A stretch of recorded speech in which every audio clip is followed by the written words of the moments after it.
किसान भाइयों नमस्कार। किसान भाइयों, फसल की पैदावार बढ़ाने, लागत को कम करने और उर्वरक की सही मात्रा जानने के लिए मिट्टी परीक्षण बहुत ज़रूरी है। कम से कम 3-4 साल में एक बार फसल कटाई के बाद अपने खेत की मिट्टी अवश्य जांच करानी चाहिए। किसान भाइयों, जब हम अपने खेत की मिट्टी की जांच कराते हैं तो हमें पता चलता है कि हमारे ज़मीन में किस पोषक तत्व की कमी है और कौन से पोषक तत्व कितनी मात्रा में उपलब्ध हैं। मृदा परीक्षण के आधार पर जब हम अपने खेत में उर्वरक का प्रयोग करते हैं तो अनावश्यक उर्वरक डालने से बचते हैं। मिट्टी में जिन पोषक तत्व की कमी है वो डालते हैं तो लागत में कमी आती है और उत्पादन अच्छा होता है। जांच से हमें पता चलता है कि हमारी मिट्टी अम्लीय है या क्षारीय है, तो मिट्टी का समय पर सुधार करके उत्पादन को बढ़ा सकते हैं। किसान भाइयों, मृदा परीक्षण का उचित समय अप्रैल से जून तक का महीना उपयुक्त होता है। मृदा नमूना हमेशा फसल की कटाई के बाद खाली खेत से लिया जाता है। खरीफ सीजन की फसल कटाई के बाद अक्टूबर-नवंबर के महीने में भी मिट्टी नमूना लेना अच्छा होता है। मृदा परीक्षण के लिए मिट्टी का सही नमूना लेना बहुत ज़रूरी है।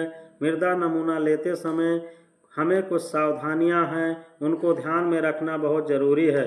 जैसे खड़ी फसल से नमूना नहीं लेना चाहिए, पेड़ के पास से, मेढ़ों के पास से, सिंचाई की नाली के पास से, खाद के गड्ढों के पास से मिट्टी नमूना नहीं लेना चाहिए। किसान भाई, हमारे फसलों की जड़ें 6 से 9 इंच तक की गहराई तक जाती हैं, इसलिए 6 से 9 इंच तक की गहराई तक नमूना लेना अच्छा होता है।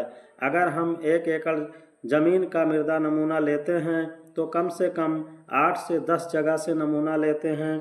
मृदा नमूना लेने के लिए रैंडम तरीके से पहले स्थान चयन करके निशान लगा लेते हैं और उस स्थान पर घास एवं खरपतवार की सफाई करके खुरपी, अरगर अथवा फावड़े की सहायता से अंग्रेजी के अक्षर बी आकार का 6 से 9 इंच गहरा गड्ढा बनाते हैं और मिट्टी को निकाल कर बाहर फेंक देते हैं। फिर दीवार की सहायता से 1 इंच की सतह को खुरचकर मिट्टी नमूना लेते हैं। जब हम 8-10 जगह से मिट्टी निकालते हैं तो लगभग 8-10 किलो मिट्टी हो जाती है। इस मिट्टी को किसी साफ बाल्टी या तसले में एकत्र कर लेते हैं और किसी साफ जगह पर रखते हैं। मिट्टी को अच्छी तरह से आपस में मिलाकर गोल आकार कर लेते हैं और 4 भाग में बांटते हैं। आमने सामने के 2 भाग को फेंक देते हैं और बचे 2 भागों को आपस में फिर मिलाकर यही प्रक्रिया करते हैं। जब मिट्टी आधा किलोग्राम बचे तो यही हमारा उपयुक्त नमूना है। इस नमूने को साफ सूखी प्लास्टिक की थैली या कपड़े की थैली में भरकर एक पर्ची थैली के ऊपर और एक पर्ची थैली के अंदर, जिसमें किसान का नाम, पिता का नाम, ग्राम पंचायत, न्याय पंचायत, विकास खंड, खसरा नंबर, नमूना लेने की तारीख और कौन सी फसल ली गई है और कौन सी फसल लेना है का विवरण लिखकर अवश्य डालना चाहिए।